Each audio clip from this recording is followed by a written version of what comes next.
Hi, everyone, and thank you for the opportunity to present at this conference. So my talk, I have to apologize in advance because it might be a bit messy. I just finished the slides this morning, but hopefully it should get us somewhere. It's mainly an epistemological approach to consciousness, and because the first problem we have with consciousness is obviously that we don't know how to define it. There are many definitions. Consciousness is very complex. For some, it will be more related to the sense of agency, of having a self. For others, the main characteristic of consciousness will be qualia and phenomenal properties. And generally, actually, these beliefs are associated with the background of, of the researchers. So depending on whether you are a neuroscientist or a computer scientist, you won't think of consciousness the same way. And now consciousness is becoming a scientific field. And to speak of consciousness as a scientific thing, we need a more accurate definition, and we need a language that can bridge the different disciplines which are involved in the field. So because of this interdisciplinarity now, it becomes very hard to communicate and to exchange the results or the insights we have.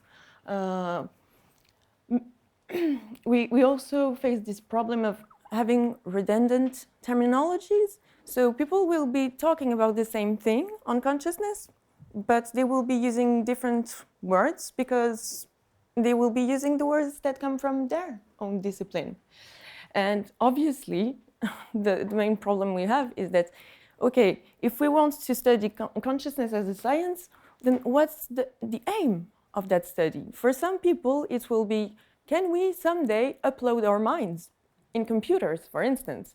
For others, it will be, can we know what's happening inside someone's mind at this precise moment? And finally, also, well, just what does it tell us about the nature of reality? Because there has always been this problem. Is the world only material, or is there something more? Is the psychical realm also a reality? So if we are to build a science of consciousness, we need to find at least a common ground between all the disciplines. And actually, when we look at the history of the problem, it relates to the opposition between mind and matter. It's this kind of intuition that we had souls. So that was a very long time ago, and that we had souls, and these souls must have been somewhere and so after our death, there was the possibility of our minds still existing. And obviously, as our knowledge has evolved and as we have developed more formal mathematical descriptions of the world, we have come to think of our minds differently, because we found new values to evaluate them. We started, for instance, when the field of psychology started, it was, okay, it wasn't very mathematical at first.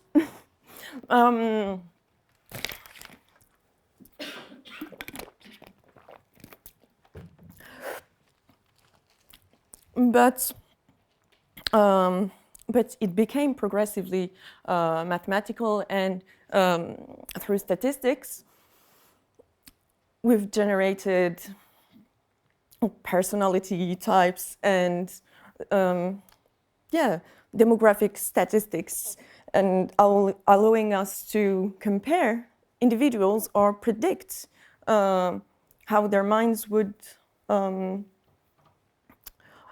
react in a given situation.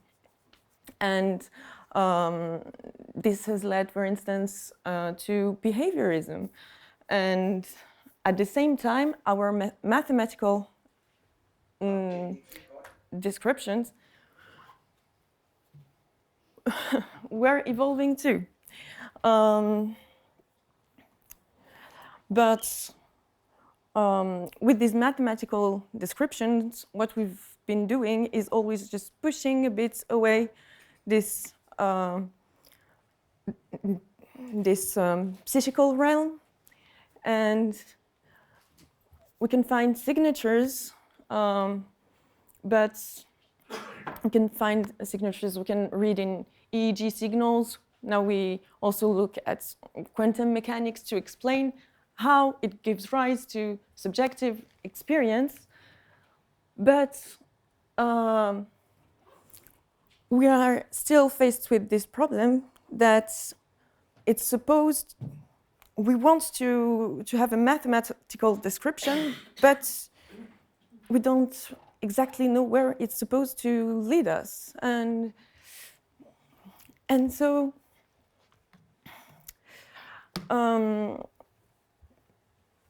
but we at least agree that a scientific description today should give an explanation of consciousness based on its physical substrate. So, and for that we use mathematics. And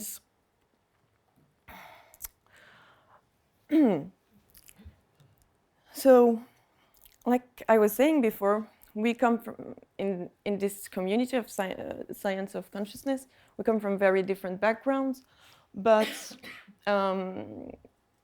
we will all try to be using mathematics to explain consciousness. And now,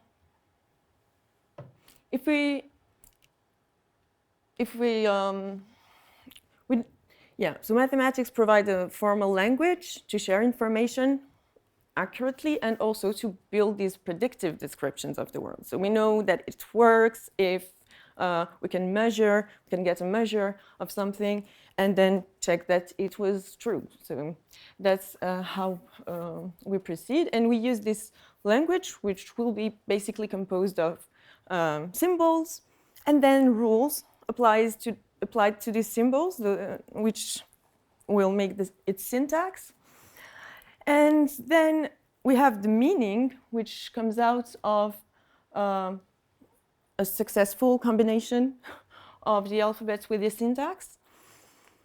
And then we've been also trying to define formal languages that would be universal. That was the initial aim of the whole logic program in the 19th century.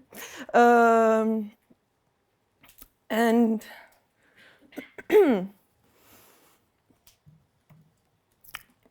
and today, when we make our mathematical models, well, they will belong to very different branches of mathematics. And if we stick too closely to the formalism, in a way we lose something, because it's good for the predictions, but if what we want is just an analytical framework, then maybe taking a step back is easier. And so obviously any mathematical model can be expressed by a function. It will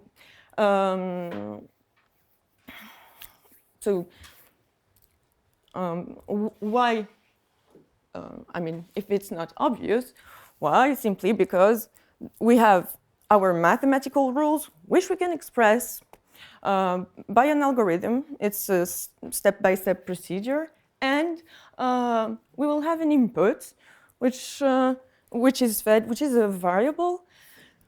And so, even if it's extended, and there are many of them, well, it doesn't prevent to just see it as simply as that, as something which will map an input to an output. The question is, then, what are those? Functionalism is not a new idea in the field of consciousness. Actually, it came as a solution to behaviorism.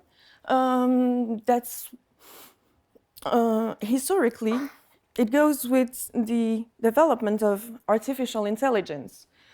So suddenly we had a new understanding of how computations worked, and many people, not only Putnam, tried to suddenly explain the mind with a computational model. So Putnam developed this functionalism, which is just a state, defined the mind as a state.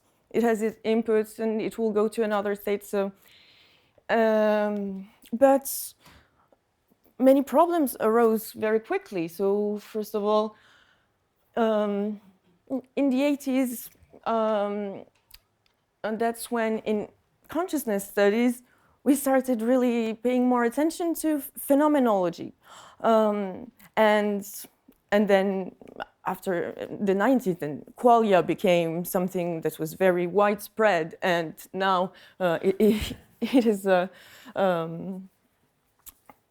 concern for neuroscientists. And the other one was intentionality. But yeah, Putnam himself discarded this theory because it seemed that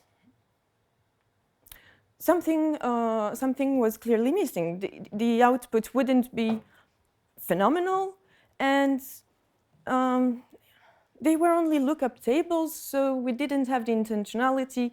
So there was a problem of reference to the objects in the world. So why are we talking of functionalism today? Well, not in the sense of Putnam at all. It's not to say that, again, that the brain is a function or has a function. No, it's just to say that it's just a very simple mathematical expression which allows to, take some distance from the specific formalisms that exist in various fields, and that from that, it allows to compare different theories. So it's not a theory of mind, it's more a meta model that allows description. And so, besides a function corresponds to an algorithm is a problem and a solution. So it will give us some tools to think of these theories and relate them in a nice way, and also, well, it's compatible with information theory, obviously, and the current models of consciousness mainly draw from information theory, which is not, I believe, something that is intrinsic to consciousness, but has more to do with the development of mathematics. And so it's just that right now, information theory is one of the most accurate and precise mathematical model we have to describe the world. So what I want to propose here is just to play a small puzzle. And puzzle consists of this. think of the functions of consciousness. And so you can take consciousness either as an input or as an output or as a function itself. And what do these things tell us? Well, for instance, in the case of, if we take consciousness as the input, one problem that an algorithm solving this function would have is input conscious. So in the case of IT, for instance, that's what we do, because we give measurements on consciousness, and then we get this output, which will be a value, simple value, phi, and this will give us a range of consciousness.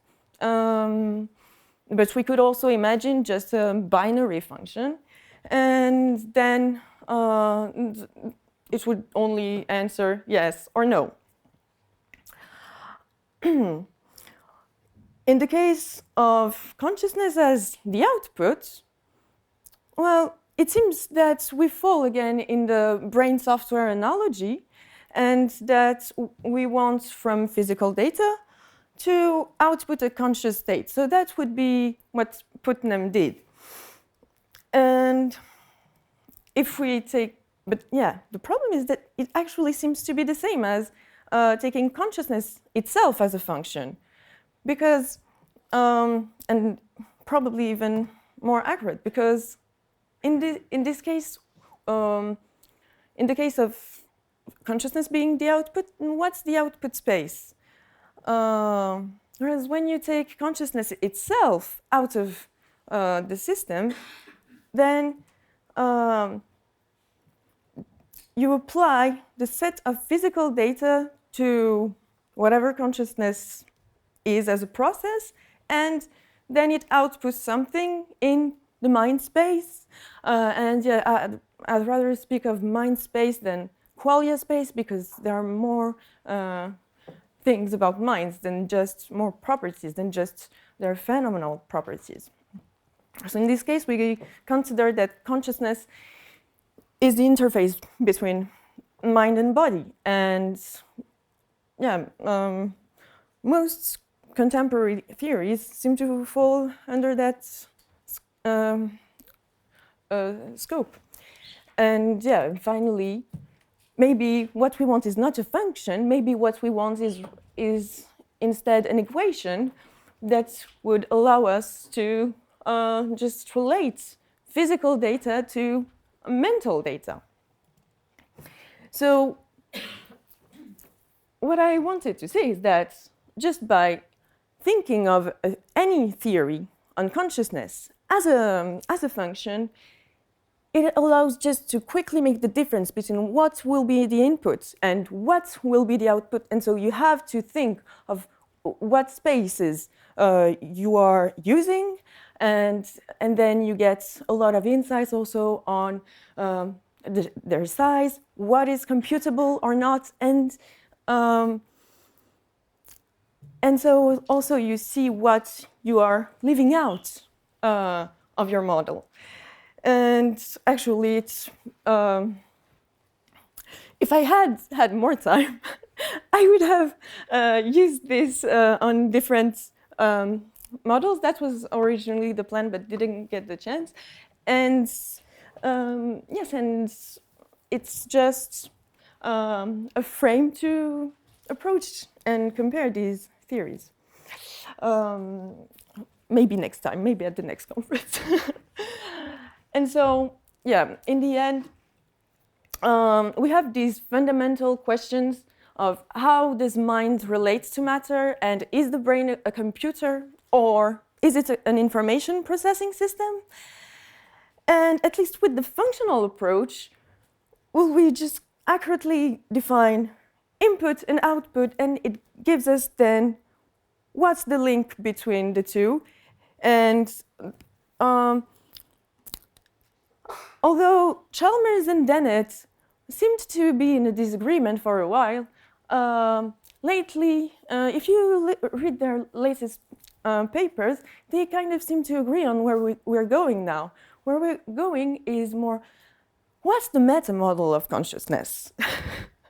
And so hopefully with this kind of approach, we can get there. Thank you.